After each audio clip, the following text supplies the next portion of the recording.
आज सुनेंगे नरक चतुर्दशी रूप 14 की कथा। जय श्री कृष्ण, राधे राधे। आप सभी को छोटी दीपावली की ढेर सारी शुभकामनाएं। नरक चतुर्दशी की कथा। जब नरकासुर राक्षस का अंत करने के लिए भगवान कृष्ण को लेनी पड़ी थी अपनी पत्नी की मदद। नरक चतुर्दशी को छोटी दीपावली भी कहते हैं और यह कार्तिक मास की कृष्ण चतुर्थी के दिन मनाई जाती है। इस दिन मृत्यु के देवता यमराज की पूजा भी की जाती है और दक्षिण दिशा में यम दीपक भी जलाया जाता है। दक्षिण दिशा में यम दीपक जलाने से यम देवता आपके परिवार के लोगों को अकाल मृत्यु से बचाते हैं। आइए आपको बताते हैं कि नरक चतुर्दशी की कथा जाने क्यों मनाई जाती है। नरक चतुर्दशी कार्तिक मास की चतुर्दशी को कहते हैं। इसे छोटी दीपावली, रूप 14, नरक 14 और काली 14 के नाम से भी जाना जाता है। कार्तिक मास की कृष्ण चतुर्दशी के दिन ही भगवान कृष्ण ने नरकासुर नामक एक राक्षस का वध किया था, इसलिए इस दिन को नरक चतुर्दशी कहा जाता है। उनकी जीत का उत्सव भी दीप जलाकर मनाया जाता है, इसलिए इसे छोटी दीपावली कहते हैं। आइए आपको बताते हैं नरक चतुर्दशी की कथा को, कैसे भगवान कृष्ण ने किया था नरकासुर राक्षस का अंत। नरक चतुर्दशी की कथा।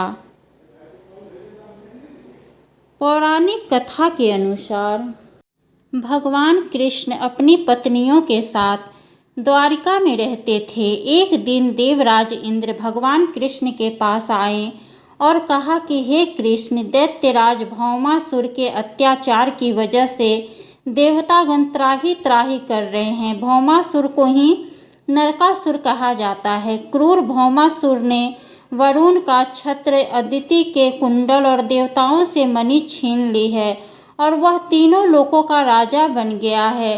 भौमासुर ने पृथ्वी के कई राजाओं और आमजन की कन्याओं का भी हरण कर लिया है और उनको बंदी गृह में डाल दिया है। कृपया करके इन तीनों लोकों को उस क्रूर राक्षस से बचाइए।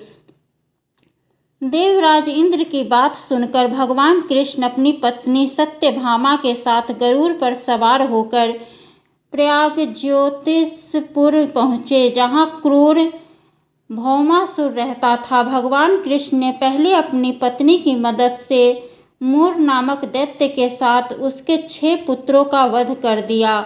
मूर दैत्य का वध हो जाने का समाचार सुनकर भौमासुर अपनी सेना के साथ युद्ध के लिए निकला। भौमासुर को श्राप था कि वह स्त्री के हाथों मारा जाएगा, इसलिए भगवान कृष्ण ने पत्नी सत्यभामा को सारथी बनाया और युद्ध के अंत में सत्यभामा की मदद से भौमासुर का अंत कर दिया। इसके बाद भौमासुर के पुत्र भगदत्त को अभय का वरदान देकर प्राग ज्योतिष का राजा बना दिया। भगवान कृष्ण ने जिस दिन भौमासुर का वध किया था उस दिन कार्तिक मास के कृष्ण पक्ष की चतुर्दशी तिथि थी, इसलिए इस तिथि को नरक चतुर्दशी के नाम से जाना जाता है। इस दिन भगवान कृष्ण ने न सिर्फ नरकासुर का वध किया बल्कि उसकी कैद से लगभग 16,000 महिलाओं को मुक्त भी कराया था। इसी खुशी के कारण उस दिन दीपक जलाए गए और चारों तरफ दीपदान भी किया गया। नरकासुर की मृत्यु के बाद भगवान श्री कृष्ण के शरीर पर पड़े रक्त के छींटे को साफ करने के लिए उन्होंने स्वयं तेल से स्नान किया था। यही वजह है कि तब से इसे हमेशा से शरीर पर तेल लगाकर स्नान करते हैं और उपटन भी लगाते हैं। एक दूसरी कथा भी है। इस दिन दक्षिण भारत में वामन पूजा का भी प्रचलन है। कहते हैं कि इस दिन राजा बलि को भगवान विष्णु ने वामन अवतार में हर साल उनके यहाँ पहुँचने का आशीर्वाद दिया था। इसी कारण से वामन पूजा की जाती है। अनुसराज बलि बोले, हे भगवान, आपने कार्तिक कृष्ण त्रयोदशी से लेकर अमावस्या की अवधि में मेरी संपूर्ण पृथ्वी नाप ली है, इसलिए जो व्यक्ति मेरे राज्य में चतुर्दशी के दिन यमराज के निमित्त दीपदान करेगा उसे यम यातना नहीं होनी चाहिए, और जो व्यक्ति इस 3 दिनों में दीपावली का पर्व मनाएगा उसके घर को लक्ष्मी जी कभी न छोड़े, ऐसे वरदान दीजिए। यह प्रार्थना सुनकर भगवान वामन बोले, हे राजन, ऐसा ही होगा। तथास्तु। भगवान वामन द्वारा राजा बलि को दिए इस वरदान के बाद से ही नरक चतुर्दशी के दिन यमराज के निमित्त व्रत, पूजन और दीपदान का प्रचलन आरंभ हुआ।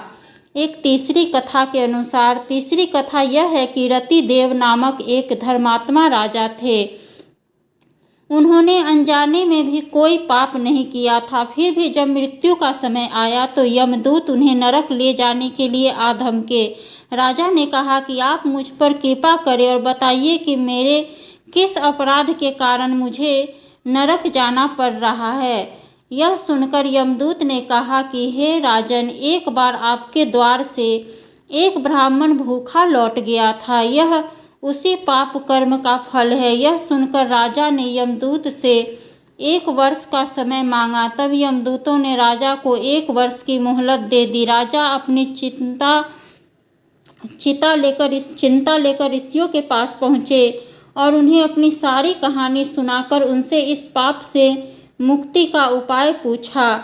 तब ऋषि ने उन्हें बताया कि कार्तिक मास की कृष्ण पक्ष की चतुर्दशी का व्रत करें और ब्राह्मणों को भोजन करवाकर उनके प्रति हुए अपने अपराधों के लिए क्षमा याचना करें। राजा ने वैसा ही किया जैसा ऋषियों ने उन्हें बताया। इस प्रकार राजा पाप मुक्त हुए और उन्हें विष्णु लोक में स्थान प्राप्त हुआ। उस दिन से पाप और नरक से मुक्ति हेतु भूलोक में कार्तिक चतुर्दशी के दिन का व्रत प्रचलित है। जय श्री हरि। सब पे अपनी कृपा बनाए रखना।